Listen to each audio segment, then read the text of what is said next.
approved significant land use changes on the Greenleaf footprint.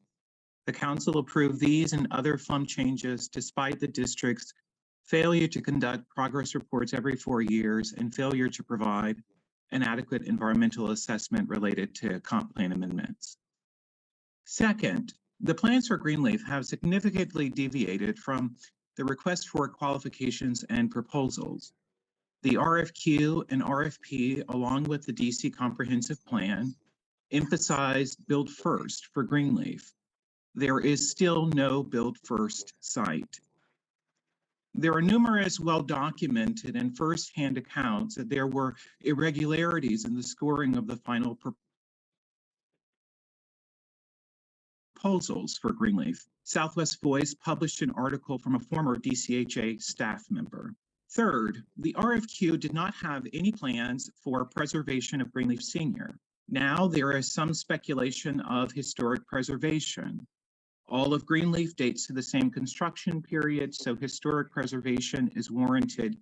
It's in its entirety if this is the argument. In addition, the RFQ was misleading. The language reads, all of the properties were built in 1959, are physically obsolete, and have high maintenance costs. Greenleaf Senior cannot be deemed physically obsolete if it is being renovated and preserved. Greenleaf buildings remain structurally sound. Fourth, we all know that the rental assistance demonstration, or RAD, is associated with displacement. Greenleaf Senior strongly opposed the FY23 and FY24 moving to work plans calling for RAD.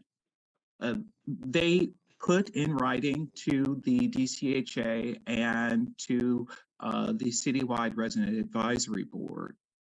RAD would have been entirely avoidable if DCHA had not had procurement irregularities and had selected a development team with site control for a build-first site.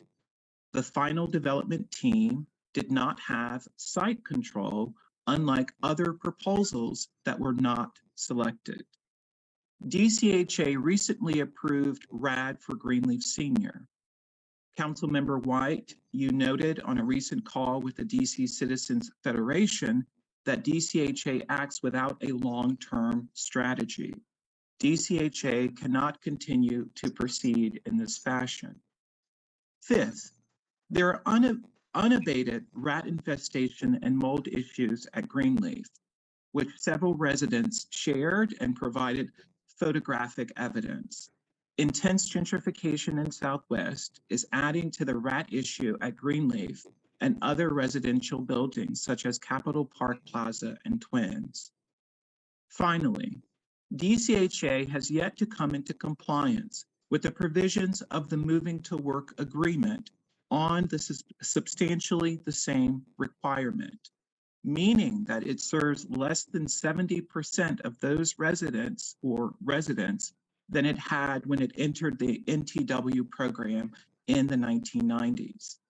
DCHA is proposing only to replace the number of units for Greenleaf, not the number of family units, which risks it being out of compliance with the family unit requirement for the federal Moving to Work program.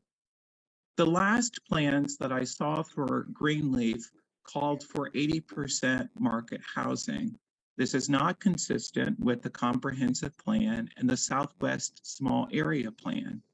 DCHA should conduct and conclude a full investigation on the Greenleaf procurement process and not move forward on any redevelopment plan until it receives unqualified HUD approval of the FY24 Moving to Work plan. Due to time limitations, I will provide my full testimony in writing for the record to include the need to repair the harm to residents and resident leaders.